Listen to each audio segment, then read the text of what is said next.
Hello दोस्तों, मेरा नाम है हिमांशु और आप देख रहे हो हिमा लर्निंग पॉइंट।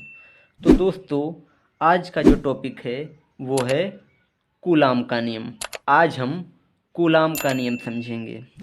कूलाम के नियम को समझने से पहले हम कुछ आवश्यक बातों को भी समझेंगे, जिससे कि ये हमें आसानी से समझ में आ जाए। तो चलिए देखते हैं। फिर यहाँ पर दो आवेश हैं, Q1 और Q2। कितने आवेश हैं?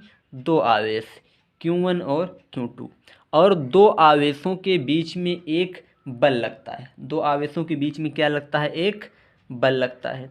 और वो बल आकर्षण बल भी हो सकता है और प्रतिकर्षण बल भी हो सकता है।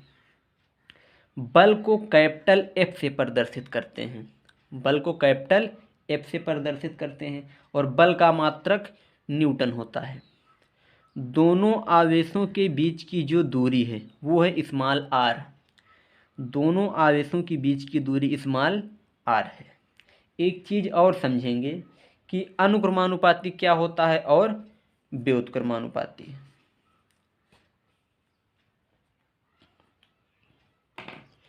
जैसे कहीं लिखा हो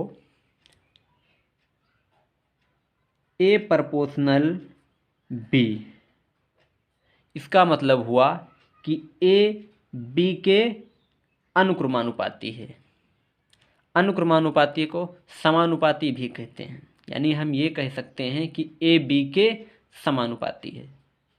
और जैसे कहीं लिखा हो A अनप्रपोर्शनल 1/B, तो इसका मतलब हुआ कि A B के व्युत्क्रमानुपाती है। समानुपाती का मतलब होता है समान, बराबर, दोनों एक जैसे हो। और व्युत्क्रमानुपाती का मतलब होता है उल्टा, व्युत्क्रम, अलग अलग तरह से हो। ये देखो, ये सिंपल में लिखा हुआ है और ये इसका व्युत्क्रम है। किसी भी भौतिक राशि के ऊपर अगर एक लगा दिया जाए और वो भौतिक राशि उसके नीचे बटे में हो तो वो उसका व्युत्क्रम कहलाता है।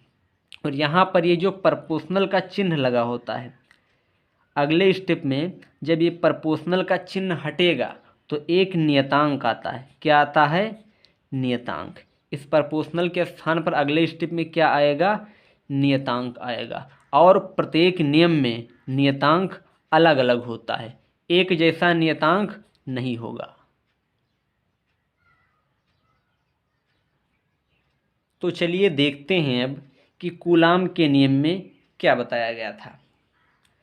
इस नियम के अनुसार किन्हीं दो स्थिर आवेशों, अब यहाँ पर दो स्थिर आवेश हैं जैसा कि पहले बताया जा चुका है, Q1 और Q2 के मध्य लगने वाला आकर्षण अथवा प्रतिकर्षण बल। अब जब दो आवेश हैं तो इनके बीच में कोई ना कोई बल भी तो लगेगा, आकर्षण अथवा प्रतिकर्षण बल।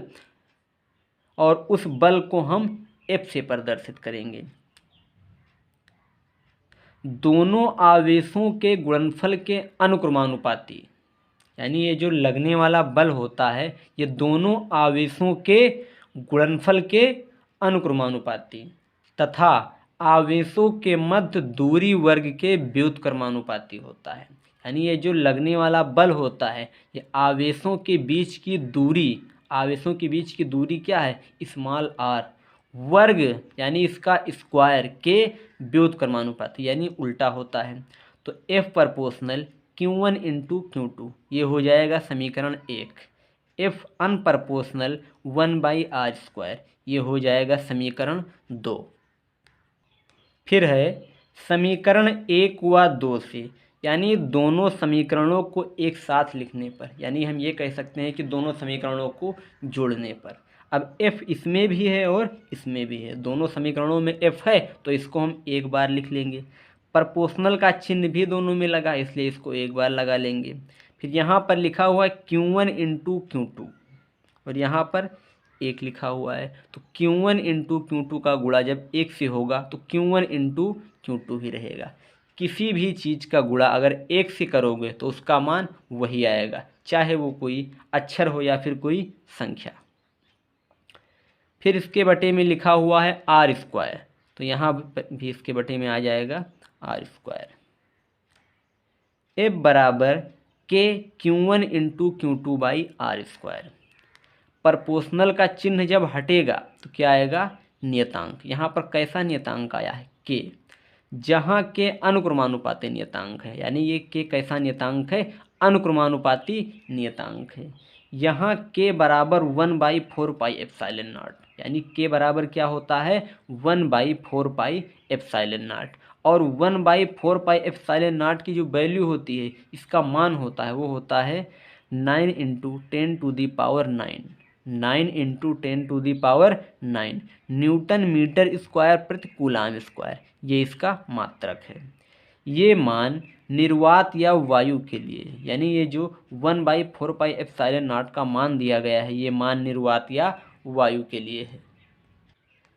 यदि माध्यम का परावैद्युतांक के हो तो, अगर माध्यम का परावैद्युतांक के हो तो तब क्या होगा भाई, F बराबर 1/4πε0 के, यहाँ पर के आ जाएगा, इंटू Q1 × Q2/r²। अब यहाँ पर ε0 क्या है, वायु या निर्वात की वैद्युतशीलता है। यहाँ पर ε0 क्या है, वायु या निर्वात की वैद्युतशीलता है, जिसका मान, यानी ε0 की वैल्यू जो होती है वो क्या होती है, 8.85 × 10⁻⁻12 कूलाम स्क्वायर प्रति न्यूटन मीटर स्क्वायर। इसका मात्रक क्या होता है, कूलाम स्क्वायर प्रति न्यूटन मीटर स्क्वायर।